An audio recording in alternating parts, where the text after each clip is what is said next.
Imagine for a second that your body's ultimate defense system, the very immunity that's supposed to protect you, suddenly turns against you. And it doesn't just happen once. We're talking every single day.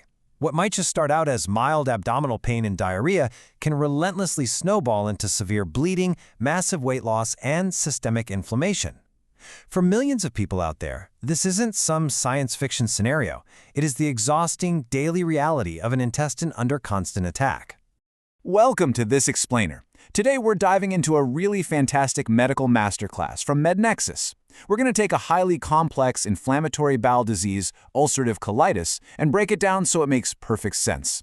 Whether you're a med student gearing up for your NEET PG, or you're just fascinated by how the human body works, my goal is to make the pathophysiology of this condition absolutely crystal clear for you. Here's our roadmap for the breakdown today. First, anatomy of the attack. Then, symptoms and pathology. Next, complications and systemic impact. After that, we'll look at diagnosis versus Crohn's disease, treatment strategies, and finally, wrap it up with a high-yield review. Okay, let's jump right in. Section 1. Anatomy of the attack. So, ulcerative colitis is a chronic inflammatory bowel disease, but the absolutely crucial defining feature you need to lock in right now is the pattern.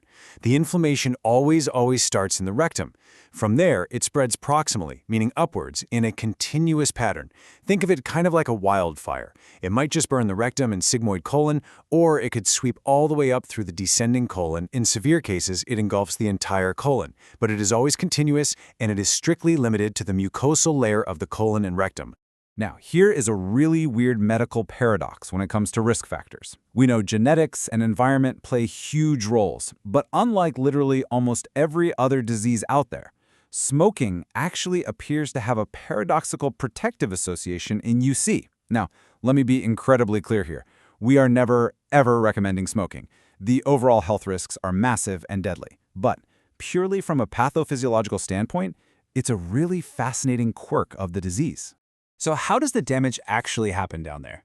Well, the exact trigger is still a bit of a mystery, but the main driver is this abnormal immune activation in genetically susceptible people.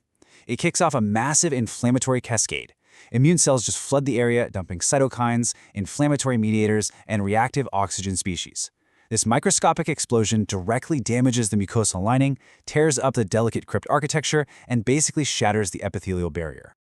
All right, moving on to Section 2, symptoms and pathology.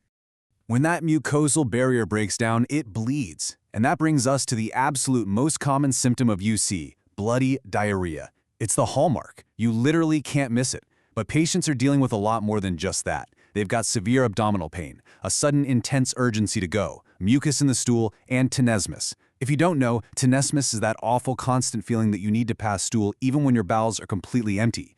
In severe cases, this chronic battle leads to intense fatigue, weight loss, and even fever as the body just struggles with dehydration, anemia, and malnutrition. If we take a look at the crime scene during a scope, the gross appearance shows serious erythema, or redness, deep ulcerations, and a super friable mucosa. Friable just means it bleeds super easily on contact. You'll also see these things called pseudopolyps, which are basically little islands of regenerating tissue trying to survive in a sea of inflammation. But when we look under the microscope at the histology, the classic smoking gun you absolutely must remember is crypt abscesses, along with a noticeable depletion of goblet cells. Let's look at Section 3, complications and systemic impact. You see, UC doesn't just stay in the gut. It has profound extra-intestinal manifestations. It can attack the joints, causing peripheral arthritis or ankylosing spondylitis. It goes after the skin, giving patients painful red nodules like erythema nodosum, or even deep, nasty ulcers called pyoderma gangrenosum. It can even inflame the eyes, causing uveitis. It's a systemic immune issue. But pay really close attention to the hepatobiliary system here. Primary sclerosing cholangitis, a very serious disease of the liver and bile ducts, has a massively strong association with ulcerative colitis. Mark that down.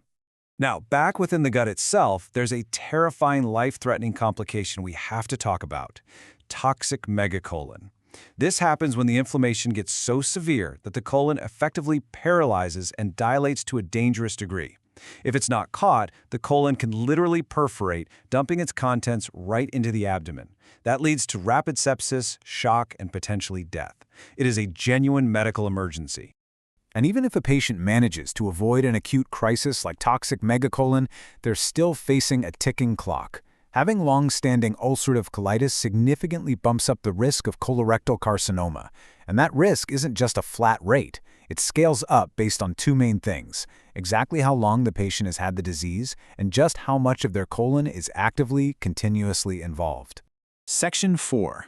Diagnosis versus Crohn's disease. So how do we confirm it? The diagnostic workup kicks off with blood tests to check for things like anemia, low albumin, and high inflammatory markers. Stool tests are absolutely vital, just to rule out your run-of-the-mill bacterial infections. But the undisputed king of diagnosis here, the colonoscopy. It lets doctors directly see that continuous inflammation and fria mucosa. Plus, it lets them grab the biopsy they need for that definitive histological confirmation of the crypt abscesses we talked about earlier. And this brilliantly illustrates one of the absolutely critical distinctions in all of gastroenterology, telling ulcerative colitis apart from Crohn's disease. Side by side, it goes like this.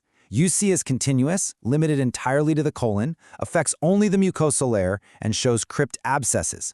Crohn's disease? That has skip lesions, meaning the inflammation is totally patchy.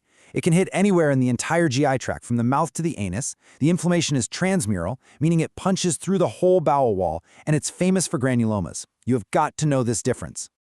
All right, Section 5, treatment strategies. How do we actually fight back? We use what's called a step-up therapy ladder, based on how severe the disease is. For mild to moderate cases, we usually start with 5 ASA drugs, like mesalamine, to calm the inflammation. When an acute flare hits, corticosteroids are brought in to quickly squash that immune response.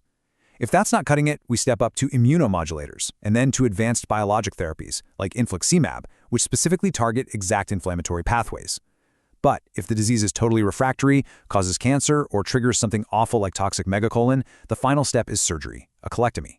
And here is the fascinating part. Because UC is strictly limited to the colon, completely removing the colon can actually be curative for the intestinal disease. Now, alongside the meds, lifestyle management is super important. Patients definitely benefit from managing their stress, keeping incredibly well hydrated, and avoiding specific trigger foods during those flares. But I really want to emphasize something here. There is no single, magical, ulcerative colitis diet. Nutritional support has to be highly individualized for every single patient, simply because everyone's specific triggers and malabsorption issues are totally different. And finally, Section 6, High-Yield Review. Time to lock in those takeaways for the exams.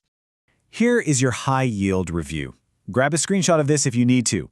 Remember, ulcerative colitis always starts in the rectum. It features continuous lesions, never skip lesions. The classic histological buzzword is crypt abscesses. Always watch out for the terrifying risk of toxic megacolon. Keep in mind its super strong systemic association with primary sclerosing cholangitis. And finally, remember that because it is confined purely to the colon, a colectomy can actually be curative. You know, ulcerative colitis is just a relentless, exhausting disease. It impacts literally every facet of a patient's life, from their nutrition all the way to their mental health. But early diagnosis and modern treatments are dramatically improving outcomes, which leaves us with a really provocative question for the future of medicine. As our biologic therapies get more and more precise at targeting these specific inflammatory pathways, are we eventually going to figure out how to just switch off this mistaken immune response entirely? Could we make curative surgery a thing of the past? It is an absolutely thrilling frontier in medicine. Thanks so much for exploring this explainer with me today. Keep asking questions and keep learning.